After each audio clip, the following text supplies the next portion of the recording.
3일 전에 평결을 구두로 했다라고 얘기하니까 어떤 형태로는 결론이 나와 있는 상황이죠.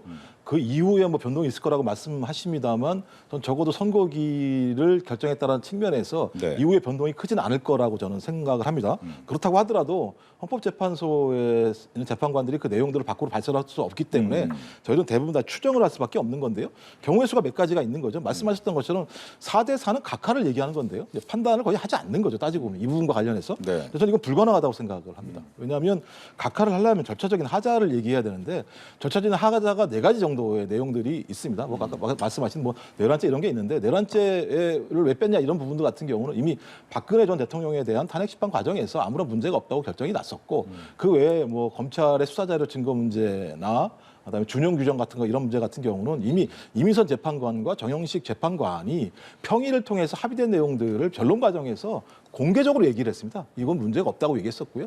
마지막에 이제 방어권을 보장하는 문제 같은 경우인데 제가 알기로 마지막에 최후 변론할 때 무제한적으로 윤석열 대통령에게 반론을 펼치라고 얘기를 했었기 때문에 저는 절차적인 문제를 가지고 소위 각하를 하진 않을 거라는 생각이 들고 계속 제기가 되고 있는데 5대3 문제와 관련해서는 5대3은 헌법재판관 스스로 얘기했듯이 마은혁 재판관이 오게 되면 파면이냐 아니면 기각이냐로 갈리기 때문에 우리가 판단할 수 없다.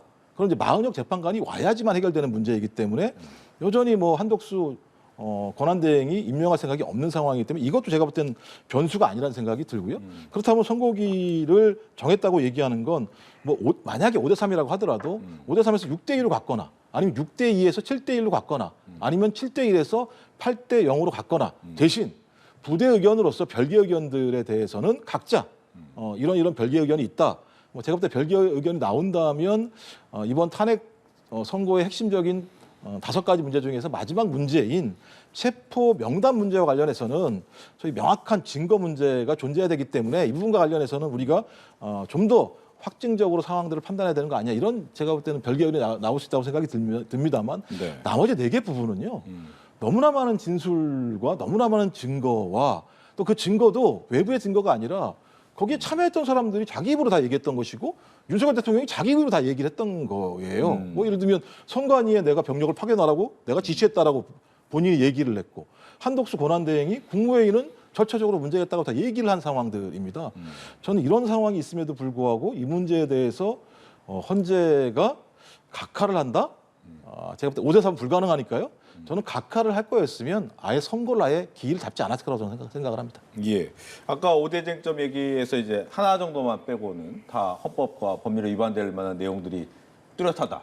그러니까 이제 이거는 윤석열 대통령이 헌재 변론 과정에서 직접 자기 입으로 얘기했고 그다음에 한덕수 권한대행 같은 경우도 자기 입으로 얘기한 내용들이고 그다음에 네네. 국회 봉쇄는 뭐 모든 국민이 눈으로 본 거니까요. 이거야 뭐 예를 들면 제가 숨길 수 있는 게 아니니까 4가지에 대해서는 헌재 재판관들이 별도로 뭐 국민들에게 환청을 들으셨습니다.